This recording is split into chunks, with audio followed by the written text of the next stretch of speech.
"You're here," shrieked Evan over the doorbell before she even opened the door, and then she opened it wide. Zoe set her bags on the hall floor and hugged Evan hard. When she was little, Evan had always been affectionate and devoted. Zoe had always taken care of her, advising, reassuring, until recently, when it seemed Evan had started advising and reassuring her. It startled Zoe.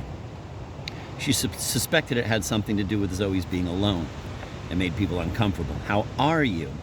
"I threw up on the plane. Besides that, I'm okay." "Can I get you something?" "Here, let me take your suitcase." "Sick on the plane. Ew." "It was into one of those sickness bags," said Zoe, just in case Evan thought she'd lost it in the aisle. I was very quiet. The apartment was spacious and bright, with a view all the way downtown along the east side. There was a balcony and sliding glass doors. I keep forgetting how nice this apartment is. 20th floor, doorman. Zoe could walk her whole life and never have an apartment like this. Zoe could work her whole life and never have an apartment like this. So could Evan. It was Charlie's apartment. He and Evan lived in it like two kids in a dorm, beer cans and clothes strewn around. Evan put Zoe's bag away from the mess over by the fish tank. "I'm so glad you're here," she said. "Now what can I get you?" Evan made them a snack, soup from a can and saltines. "I don't know about Charlie," she said after they had finished. "I feel like we've gone all sexless and middle-aged already." Said Zoe. She leaned back into Evan's sofa and stared out the window at the dark tops of the buildings. It seemed a little unnatural to live up in the sky like this, like birds that, out of some wrong-headed daring do, had nested too high. She nodded toward the lighted fish tanks and giggled. "I feel like a bird," she said, "with my own personal supply of fish." Evan sighed. He comes home and just sacks out on the sofa watching fuzzy football. He's wearing the psychic cold cream and curlers, if you know what I mean. Zoe sat up, readjusted the sofa cushions. "What's fuzzy football?" "We haven't gotten cable yet. Everything comes in fuzzy. Charlie just watches it that way." Yeah, that's a little depressing," Zoe said. She looked at her hands, especially the part about not having cable. "This is how he gets into bed at night," Evan stood up to demonstrate. "He whips all his clothes off, and then he gets to his underwear. He lets it drop to one ankle. Then he kicks up his leg and flips the underwear in the air and catches it. I, of course, watch from the bed. There's nothing else. There's just that. Maybe you should just get it over with and get married." "Really?" "Yeah, I mean, you guys probably think living together like this is the best of both worlds, but..." So he tried to sound like an older sister, and an older sister was supposed to be the parent you could never have, the hip, cool mom. "I've always found that as soon as you think you've got the best of both worlds," she thought now of herself, alone in her house, of the toad-faced cicadas that flew around like little caped men at night, landing on her screen, staring, of the size 14 shoes she placed at the doorstep to scare off intruders, of the ridiculous inflatable blow-up doll someone had told her to keep propped up at the breakfast table. It can suddenly twist and become the worst of both worlds. "Really?" Evan was beaming. "Oh, Zoe, I have something to tell you. Charlie and I are getting married." "Really?" Zoe felt confused. "I didn't know how to tell you." "Yes, well, I guess the part about fuzzy football misled me a little. I was hoping you'd be my maid of honor," said Evan, waiting. "Aren't you happy for me?"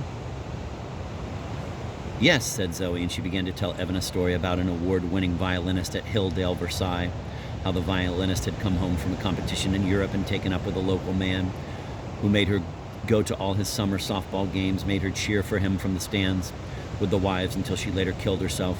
When she got halfway through to the part about cheering at the softball games, Zoe stopped. "What?" said Evan. "So what happened?" "Actually, nothing," said Zoe lightly. "She just really got into softball. I mean, really, you should have seen her."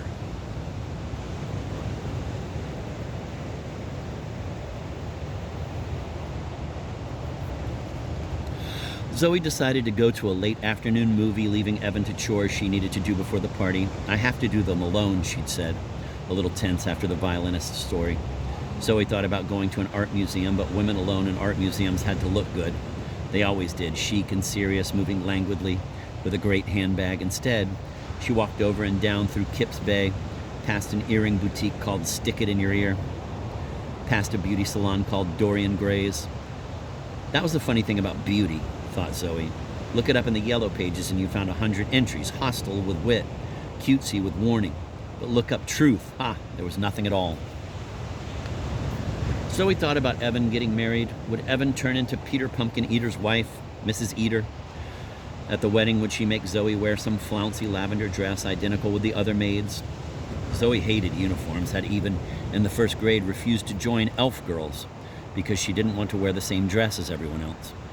Now she might have to, but maybe she could distinguish it.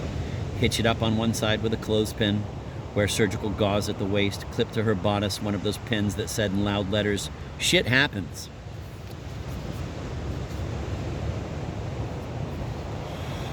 At the movie, Death by Number, she bought strands of red licorice to tug and chew. She took a seat off to one side in the theater.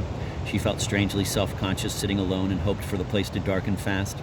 When it did and the coming attractions came on, she reached inside her purse for her glasses. They were in a baggie. Her Kleenex was also in a baggie. So were her pen and her aspirin and her mints. Everything was in baggies. This was what she'd become. A woman alone at the movies with everything in a baggie. At the Halloween party, there were about 24 people. There were people with ape heads and large hairy hands. There was someone dressed as a leprechaun. There was someone dressed as a frozen dinner.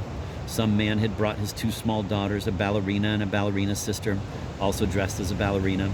There was a gaggle of sexy witches, women dressed entirely in black, beautifully made up and jeweled.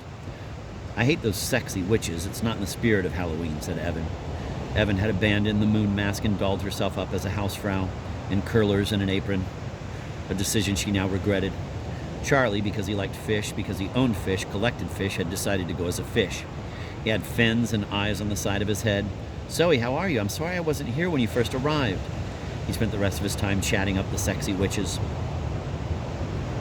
"Isn't there something I can help you with here?" Zoe asked her sister. "You've been running yourself ragged." She rubbed her sister's arm gently as if she wished they were alone.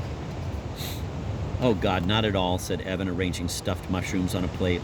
The timer went off and she pulled another sheetful out of the oven. "Actually, you know what you can do?" "What?" Zoe put on her bonehead. "Meet Earl. He's the guy I had in mind for you. When he gets here, just talk to him a little. He's nice, he's fun. He's going through a divorce." "I'll try," Zoe groaned. "Okay, I'll try." She looked at her watch. When Earl arrived, he was dressed as a naked woman, steel wool glued strategically to a body stocking, and large rubber breasts protruding like hams. "Zoe, this is Earl," said Evan. "Good to meet you," said Earl, circling Evan to shake Zoe's hand. He stared at the top of Zoe's head. "Great bone." Zoe nodded. "Great tits," she said. She looked past him out the window at the city thrown glitteringly up against the sky. People were saying the usual things, how it looked like jewels, like bracelets and necklaces unstrung. You could see Grand Central Station, the clock of the Con Ed building, the red and gold capped Empire State, the Chrysler like a rocket ship dreamed up in a depression. Far west, you could glimpse the Astor Plaza, its flying white roof like a nun's habit. "There's beer out on the balcony, Earl. Can I get you one?" Zoe asked. "Sure, I'll come along. Hey, Charlie, how's it going?" Charlie grinned and whistled. People turned to look. "Hey, Earl," someone called from across the room. "Va, va, va, voom." They squeezed their way past the other guests, past the apes and the sexy witches. The suction of the sliding door gave way in a whoosh, and Zoe and Earl stepped out onto the balcony, a bonehead and a naked woman, the night air roaring and smoky cool. Another couple was out here too, murmuring privately. They were not wearing costumes. They smiled at Zoe and Earl. "Hi," said Zoe. She found the plastic foam cooler, dug into it, and retrieved 2 beers. "Thanks," said Earl, his rubber breasts folded inward, dimpled and dented, as he twisted open the bottle. "Well," sighed Zoe anxiously. She had to learn not to be afraid of a man the way, in your childhood, you learn not to be afraid of an earthworm or a bug. Often, when she spoke to men at parties, she rushed things in her mind. As the man politely blathered on, she would fall in love, marry, then find herself in a bitter custody battle with him for the kids and hoping for a reconciliation, so that despite all his betrayals, she might no longer despise him and in the few minutes remaining, learn perhaps what his name was and what he did for a living, though probably there was already too much history between them. She would nod, blush, turn away.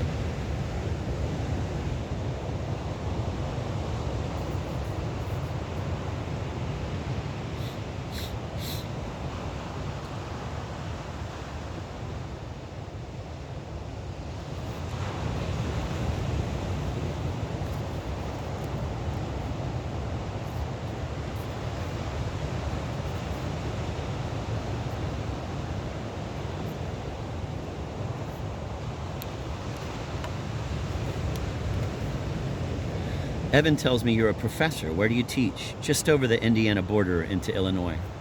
He looked a little shocked. I guess Evan didn't tell me that part. She didn't? No. Well, that's Evan for you. When we were kids, we both had speech impediments. That can be tough, said Earl. One of his breasts was hidden behind his drinking arm, but the other shone low and pink, full as a strawberry moon. Yes, well, it wasn't a total loss. We used to go to what we called peach therapy. For about 10 years of my life, I had to map out every sentence in my mind way ahead before I said it. That was the only way I could get a coherent sentence out. Earl drank from his beer. How did you do that? I mean, how did you get through? I told a lot of jokes you know the lines to already. You can just say them. I love jokes and songs. Earl smiled. He had on lipstick, a deep shade of red, but it was wearing off from the beer. What's your favorite joke? My favorite joke is probably... Okay, all right. This guy goes into a doctor's office and... I think I know this one, interrupted Earl eagerly. He wanted to tell it himself. A guy goes into a doctor's office and the doctor tells him he's got some good news and some bad news. That one, right? I'm not sure, said Zoe. This might be a different version. So the guy says, give me the bad news first. And the doctor says, okay, you've got 3 weeks to live. And the guy cries.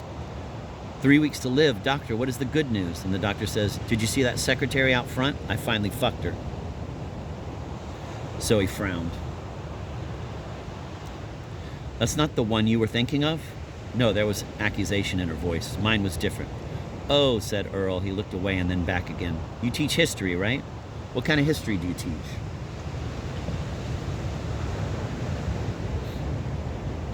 I teach American, mostly 18th and 19th century. In graduate school at bars, the pickup line was always, so what's your century? Occasionally I teach a special theme course, she added, say humor and personality in the White House. That's what my book's on. She thought of something someone once told her about bowerbirds, how they build elaborate structures before mating. Your book's on humor? Yeah, and well, when I teach a theme course like that, I do all the centuries. So what's your century? All 3 of them. Pardon? The breeze glistened her eyes. Traffic revved beneath them. She felt high and puny, like someone lifted into heaven by mistake and then spurned. 3, there's only 3. Well, 4, really. She was thinking of Jamestown and of the pilgrims coming here with buckles and witch hats to say their prayers. I'm a photographer, said Earl. His face was starting to gleam, his rouge smearing in a sunset beneath his eyes. Do you like that? Well, actually, I'm starting to feel it's a little dangerous. Really? Spending all your time in a dark room with that red light and all those chemicals, there's links with Parkinson's, you know. No, I didn't. I suppose I should wear rubber gloves, but I don't like to, unless I'm touching it directly. I don't think of it as real. Said Zoe. Alarm buzzed through her, mildly like a T. Sometimes when I have a cut or something, I feel the sting and think, shit, I wash constantly and just hope. I don't like rubber over the skin like that. Really? I mean the physical contact. That's what you want, or why bother? I guess, said Zoe. She wished she could think of a joke, something slow and deliberate, with the end in sight. She thought of gorillas, how when they had been kept too long alone in cages, they would smack each other in the head instead of mating. Are you in a relationship? Earl suddenly blurted. Now, as we speak? Well, I mean, I'm sure you have a relationship to your work. A smile, a weird one, nestled in his mouth like an egg. She thought of zoos and parks, how when cities were under siege during world wars, people ate the animals. But I mean with a man. No, I'm not in a relationship with a man. She rubbed her chin with her hand and could feel the one bristly hair there. But my last relationship was with a very sweet man, she said. She made something up. From Switzerland. He was a botanist, a weed expert. His name was Jerry. I called him Jer. He was so funny. You'd go to the movies with him and all he would notice were the plants. He would never pay attention to the plot. Once in a jungle movie, he started rattling off all these Latin names out loud. It was very exciting for him. She paused, caught her breath. Eventually he went back to Europe to study the Edelweiss. She looked at Earl. Are you involved in a relationship with a woman? Earl shifted his weight, and then the creases in his body stocking changed, splintering outward like something broken. His pubic hair slid over to one hip, like a corsage on a saloon girl. No, he said, clearing his throat. The steel wool in his underarms was inching toward his biceps. I've just gotten out of a marriage that was full of bad dialogue, like, you want more space? I'll give you more space. Clonk. Your basic Three Stooges. Zoe looked at him sympathetically. I suppose it's hard for love to recover after that. His eyes lit up. He wanted to talk about love. But I keep thinking love should be like a tree. You look at trees and they've got bumps and scars from tumors, infestations, what have you. But they're still growing, despite the bumps and bruises. They're straight. Yeah, well, said Zoe, where I'm from, they're all married or gay. Did you see that movie Death by Number? Earl looked at her, a little lost. She was getting away from him. No, he said. One of his breasts had slipped under his arm, tucked there like a baguette. She kept thinking of trees, of gorillas in parks, of people in wartime eating the zebras. She felt a stabbing pain in her abdomen. Want some hors d'oeuvres? Evan came pushing through the sliding door. She was smiling, though her cutlets were coming out. Though her curlers were coming out, hanging bedraggled at the ends of her hair like Christmas decorations, like food put out for the birds. She thrust forward a plate of stuffed mushrooms. Are you asking for donations or giving them away? Said Earl wittily. He liked Evan, and he put his arm around her. You know, I'll be right back, said Zoe. Oh, said Evan, looking concerned. Right back, I promised. Zoe hurried inside, across the living room, into the bedroom, to the adjoining bath. It was empty. Most of the guests were using the half bath near the kitchen. She flicked on the light and closed the door. The pain had stopped, and she didn't really have to go to the bathroom, but she stayed there anyway, resting. In the mirror above the sink, she looked haggard beneath her bonehead, violet gray showing under the skin like a plucked and pocky bird. She leaned closer, raising her chin a little to find the bristly hair. It was there at the end of the jaw, sharp and dark as a wire. She opened the medicine cabinet, pawed through it until she found some tweezers. She lifted her head again and poked at her face with the metal tips, grasping and pinching and missing. Outside the door, she could hear two people talking low. They had come into the bedroom and were discussing something. They were sitting on the bed. One of them giggled in a false way. She stabbed again at her chin, and it started to bleed a little. She pulled the skin tight along the jawbone, gripped the tweezers hard around what she hoped was the hair, and tugged. A tiny square of skin came away with it, but the hair remained, blood bright at the root of it. Zoe clenched her teeth. Come on, she whispered. The couple outside in the bedroom were now telling stories softly and laughing. There was a bounce and squeak of mattress and the sound of a chair being moved out of the way. Zoe aimed the tweezers carefully, pinched, then pulled gently away, and this time the hair came too, with a slight twinge of pain and then a great flood of relief. Yeah, breathed Zoe. She grabbed some toilet paper and dabbed at her chin, came away spotted with blood, and so she tore off some more and pressed hard until it stopped. Then she turned off the light and opened the door to return to the party. Excuse me, she said to the couple in the bedroom. They were the couple from the balcony, and they looked at her, a bit surprised. They had their arms around each other, and they were eating candy bars.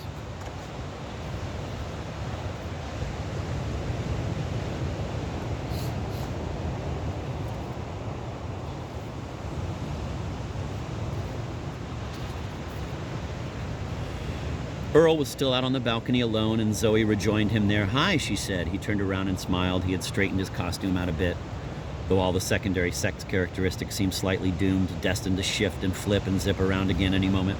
Are you okay? He asked. He had opened another beer and was chugging. Oh yeah, I just had to go to the bathroom, she paused. Actually, I have been going to a lot of doctors recently. What's wrong? Asked Earl.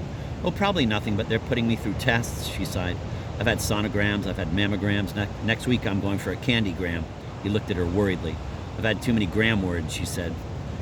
Here, I saved you these. He held out a napkin with 2 stuffed mushroom caps. They were cold and leaving oil marks on the napkin. Thanks, said Zoe, and pushed them both in her mouth. Watch, she said with her mouth full. With my luck, it'll be a gallbladder operation. Earl made a face. So your sister's getting married, he said, changing the subject. Tell me, really, what you think about love. Love? Hadn't they done this already? I don't know, she chewed thoughtfully and swallowed. All right, I'll tell you what I think about love. Here's a love story. This friend of mine... You've got something on your chin, said Earl, and he reached over to touch it. What? Said Zoe, stepping back. She turned her face away and grabbed at her chin. A piece of toilet paper peeled off it like tape. It's nothing, she said. It's nothing. Earl stared at her. At any rate, she continued, this friend of mine was this award-winning violinist. She traveled all over Europe and won competitions. She made records. She gave concerts. She got famous. But she had no social life, so one day she threw herself at the feet of this conductor she had a terrible crush on. He picked her up, scolded her gently, and sent her back to her hotel room. After that, she came home from Europe. She went back to her old hometown, stopped playing the violin, and took up with a local boy. This was in Illinois. He took her to some big tin bar every night to drink with his buddies from the team. He used to say things like, "Katrina here likes to play the violin," and then he'd pinch her cheek. When she once suggested that they go home, he said, "What, you think you're too famous for a place like this? Well, let me tell you something. You may think you're famous, but you're not famous. Two famouses. No one here's ever heard of you." Then he went up and bought a round of drinks for everyone but her. She got her coat, went home, and shot a gun through her head. Earl was silent. "That's the end of my story," said Zoe. "That's the end of my love story," said Zoe. "You're not at all like your sister," said Earl. "Oh, really?" said Zoe. The air had gotten colder, the wind singing minor and thick as a dirge. "No." He didn't want to talk about love anymore. "You know, you should wear a lot of blue and white, around your face. It would bring out your coloring." He reached an arm out to show her how the blue bracelet he was wearing might look against her skin. But she swatted it away. "Tell me, Earl, does the word fag mean anything to you?" He stepped back away from her. He shook his head in disbelief. "You know, I just shouldn't try to go out with career women. You're all stricken. A guy can really tell what life has done to you. I do better with women who have part-time jobs." "Oh, yes?" said Zoe. She had once read an article entitled "Professional Women and the Demographics of Grief." Or no, it was a poem. "If there were a lake, the moonlight would dance across it in conniptions." She remembered that line, but perhaps the title was "The Empty House, Aesthetics of Barrenness," or maybe "Space Gypsies, Girls in Academe." She had forgotten. Earl turned and leaned on the railing of the balcony. It was getting late. Inside, the party guests were beginning to leave. The sexy witches were already gone. "Live and learn," Earl murmured. "Live and get dumb," replied Zoe. Beneath them on Lexington, there were no cars, just the gold rush of an occasional cab. He leaned hard on his elbows, brooding. "Look at those few people down there," he said. "They look like bugs. You know how bugs are kept under control? They're sprayed with bug hormones, female bug hormones. The male bugs get so crazy in the presence of this hormone, they're screwing everything in sight. Trees, rocks, everything but female bugs. Population control. That's what's happening in this country," he said drunkenly. "Hormones sprayed around, and now men are screwing rocks. And the back of the magic marker line of his buttocks spread wide, a sketchy black on pink like a funny's page. Zoe came up, slow from behind, and gave him a shove. His arm slipped forward off the railing, out over the street. Beer spilled out of his bottle, raining 20 stories down to the street. "Hey, what are you doing?" he said, whipping around. He stood straight and readied and moved away from the railing, sidestepping Zoe. "What the hell are you doing?" "Just kidding," she said. "I was just kidding." But he gazed at her, appalled and frightened. His magic marker buttocks turned away now toward all of downtown. A naked pseudo-woman with a blue bracelet at the wrist. Trapped out on a balcony with what? "Really, I was just kidding," Zoe shouted. The wind lifted the hair up off her head, skyward, and spines behind the bone. "If there were a lake, the moonlight would dance across it in conniptions." She smiled at him and wondered how she looked.